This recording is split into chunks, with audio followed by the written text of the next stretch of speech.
Alam ho ba ninyong may malaki tayong pagkakautang? Tama ho kayo nang narinig. May malaking utang po tayo.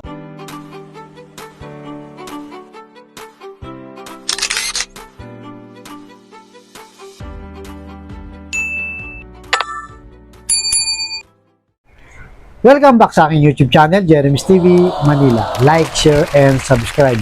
Shout out po sa mga Iskoyans na patuloy na sumusuporta sa ating channel. Maraming salamat po at mabuhay po kayong lahat. Alright?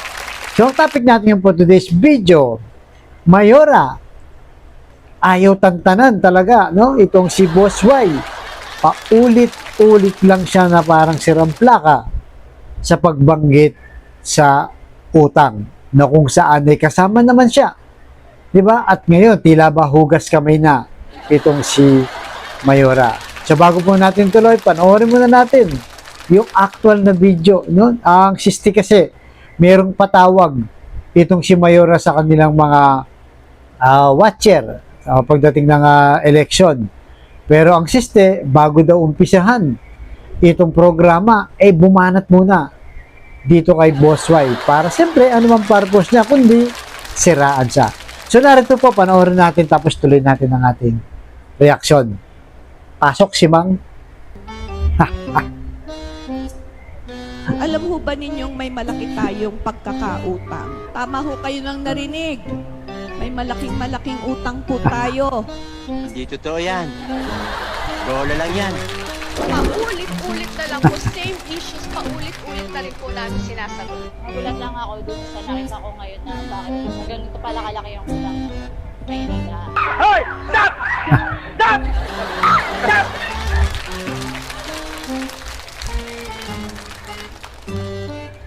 Bakit natin kailangan mangutang ng 17.8 billion para lang ipagawa ang mga proyektong ito?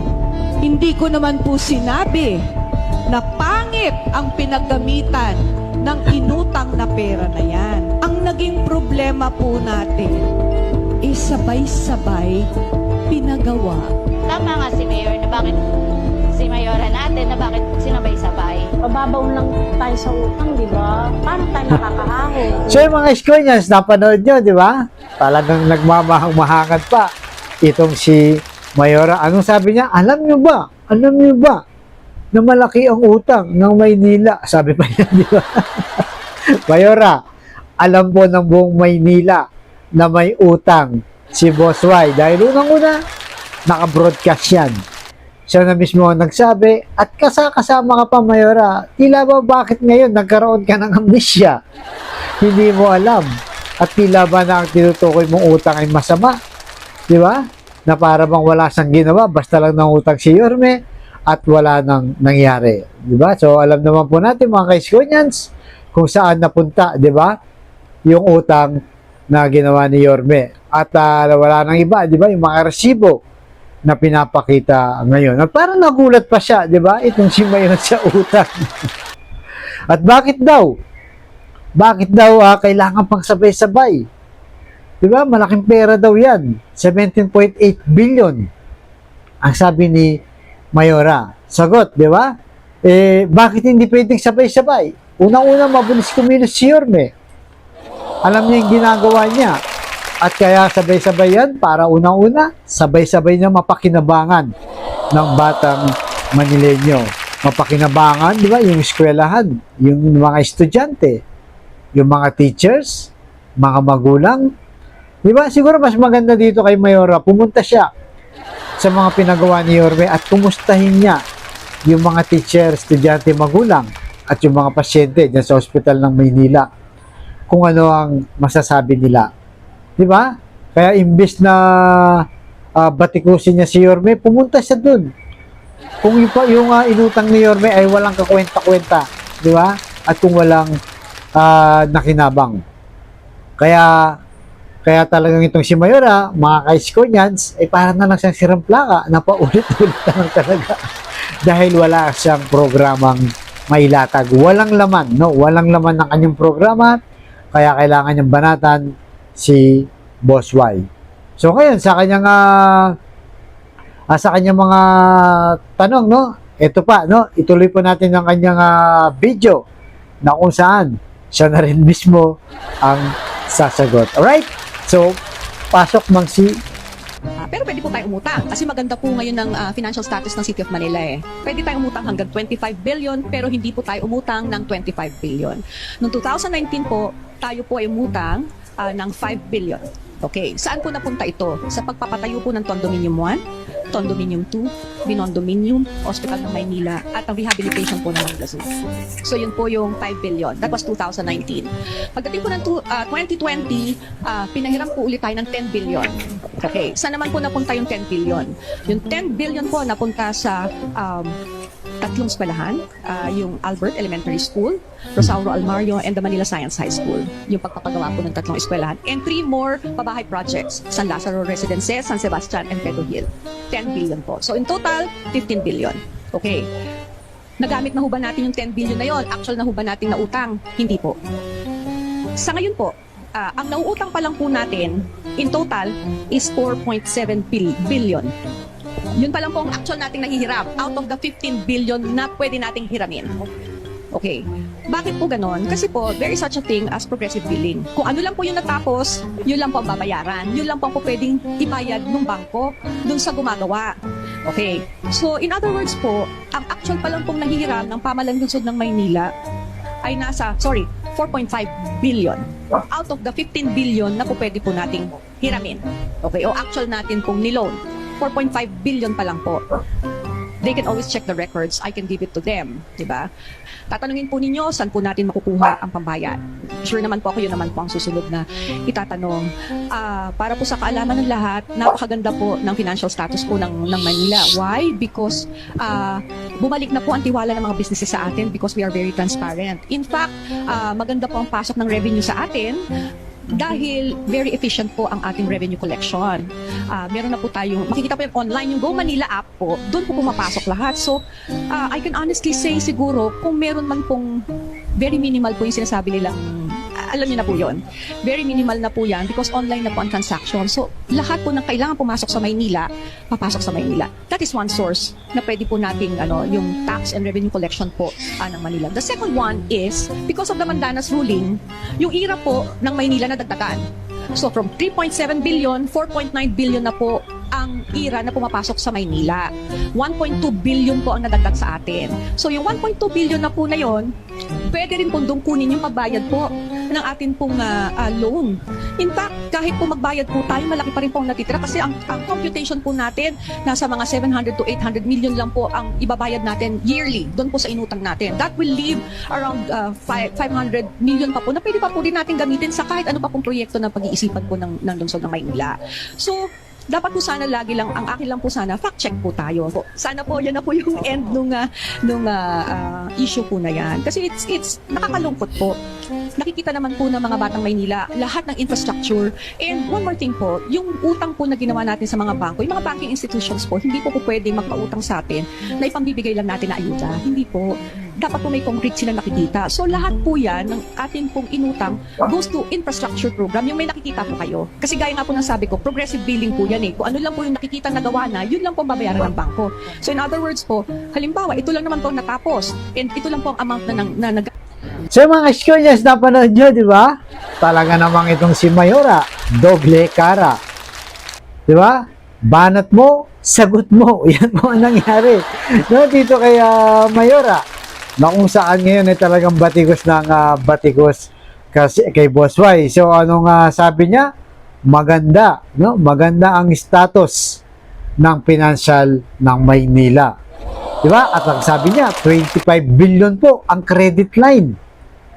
Di ba? Napakaganda. Dahil yan kay Boss Y. Di ba? Sabi ni Boss Y, bangkarote ang Maynila nung siya'y umupo. Pero anong nangyari? Pagkaupo niya, nagkaroon siya ng 25 billion na credit line. At yung mga nautang, siya na rin nagsabi, di ba? Itong si Mayora, saan ba napunta? Sa bulsa ba? Hindi. Napunta sa Condominium, Binondominium, rehabilitation ng Manila Zoo. So malino po, klarong-klaro, no? Hindi may tatanggi, hindi may tatago nitong si Mayora. Pangalawa, yung 10 billion daw, ano naman ang napagawa? Eh, yung mga world class, no?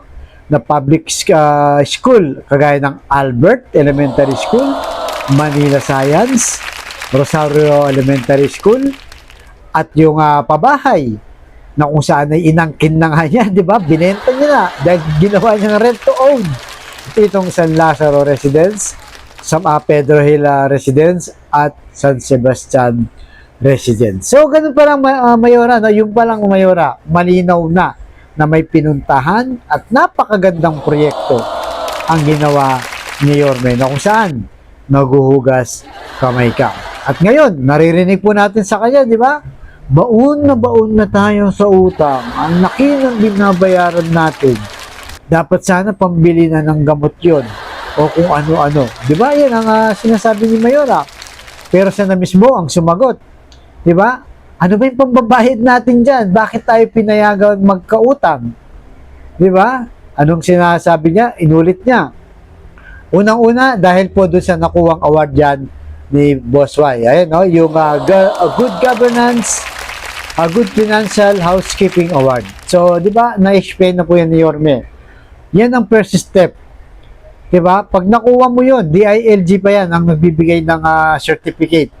Ibig sabihin, transparent, maayos, malinis ang iyong financial status. Kaya po yan nagawa ng bangko na pautangin si Boss Y dahil sa kanyang ginawa. Isa lang yan, di ba? Nakita niyo naman sa daming award ni Boss Y. At ang isa pang sinabi niya maganda nito si Mayora, bumalik na ang tiwala ng business sector. Di ba? At dahil pa rin yan, ganino ba? Sino ba may utak niyan at kumilos niyan? Siyempre, wala na iba kundi si Boss Y. Dahil nakikita po no, ng mga negosyante. Unang-una, mayroong peace and order, tahimik na, nawala na yung mga tulongges. Pangalawa, nakikita nila na less, no? Na less na yung corruption. Siya na rin ang nagbanggit dahil nga doon sa Manila Apps na ginawa rin ni Yorme. Kaya maganda na rin yung revenue collection o tax ng Maynila. So, yan po mga kadahilanan kung bakit na napautang, no? Ang Maynila. At bukod dyan, ano pang sinasabi ni Mayora? Sino ba magbabayad talaga ng mga utang? Yan ba ay kukunin sa income ng Maynila? Hindi po. No, malinaw din na sinabi ni Boss Y. Technically, walang utang ang Maynila. Nasa libro lang po yung mga utang. Natural, on record, ilalagay po yan.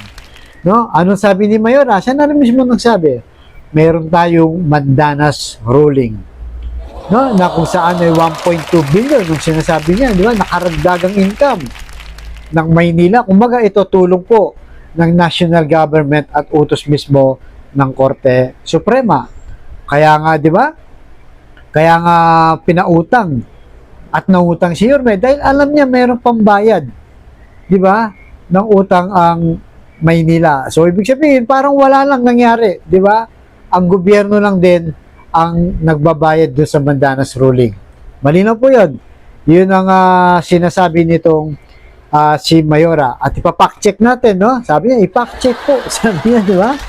So, ano pang sabi ni Mayora sa kauli-ulihan? Ano sinasabi niya? Yung bangko, sabi niya, hindi naman yan magpapautang kung hindi yan infrastructure project. Kagaya nga ginawa ni Yorme, no? Na mga condominium, binondominium, Manila Zoo, hospital ng Maynila, Makabago, di ba? Yung mga eskwelahan na world class, Albert, Rosario, Manila Science, yung iba, hindi pa natatapos, no? So, ibig sabihin yan, yung pera pala, hindi mo pala pwedeng utangin kung hindi ka magpapagawa ng malalaking project. Eh, anong gagawin mo? Tutunganga ka lang ba? Hindi mo ba gagamitin yung pera, di ba? Kaya nga Cisco, matalino po si Boss Y. Merong pera ang gobyerno ng Maynila, tulong mula sa gobyerno, pwedeng utangin anytime, no? Inaalaw dahil nga maganda na yung credit line ng Maynila. Ginamit mo ni Yorme, no? Sa tamang paraan. Yun na nga, sa panahon natin ngayon, pinakikinabangan na po ng batang Manileño. Di ba? Kung hindi niya ginamit yun, hindi naman pala pwede pang ayuda yun. Di ba? Siya na mismo nagsabi, hindi pwede pang, siguro sa panahon yun, TUPADS, mga AIX, AKAP, hindi pwede. Ano pala yan? Pang infrastructure. So, anong gagawin mo? So, ibig sabihin, ginawa lang ng tama ang trabaho ni Yorme na kung saan ay makikinabang po ang batang Manileño, di ba? Alangan namang savings ka ng savings kasi yan ang sinasabi ni Mayora. Hindi, laki ng utang, ayaw natin mangutang. Ano ba yan? Personal ba yan? Individual ba yan? Na mga kailangan mo mag-ipon ng maraming pera? Hindi. Ang pera nanggagaling sa tax ng taong bayan ay pera ding dapat ibalik. No? Para pakinabangan yan. Yan po ang purpose ng tax natin na yan. Yan din ang ginawa ni Boss Y, no? Kaya wala tayong nakikitang maganda. Dahil kung hindi ginawa ni Yorme yan, wala pong magbabago sa Maynila. Walang makikitang malalaking project. Walang makikinabang ngayon. So, suma total, napakahalaga po. Napaka-importante nung pinagawa. Kahit sabihin natin, inutang yan. Malinis ang lahat. Kaya nga sabi ni Boss Y, anong sabi niya? Pag ginawa mong tamang trabaho mo, naging nag-transparent ka, hindi ka kakaba-kaba. Ngayon, hindi ganyan po ang nangyayari kay Boss Y. Kung kaya ngayon, no, kung mapansin nyo, hindi na sumasagot si Boss Y dyan. Dahil matagal niya nang sinagot at alam na nga niya sa kanyang sarili. At alam din po natin, dahil naka-broadcast po lahat. No, lahat ng transaksyon na ginawa ni Yorme, kay utang yan, kay benta, alam po natin yan. Ang nakinabang ay ang batang Manileño. Alright, so kayo mga kaiskonyans, ano pong masasabi niyo dito sa doble karang? No, batikos ni Mayora na tila ba walang kaalam-alam, na tila ba hugas kamay na lang.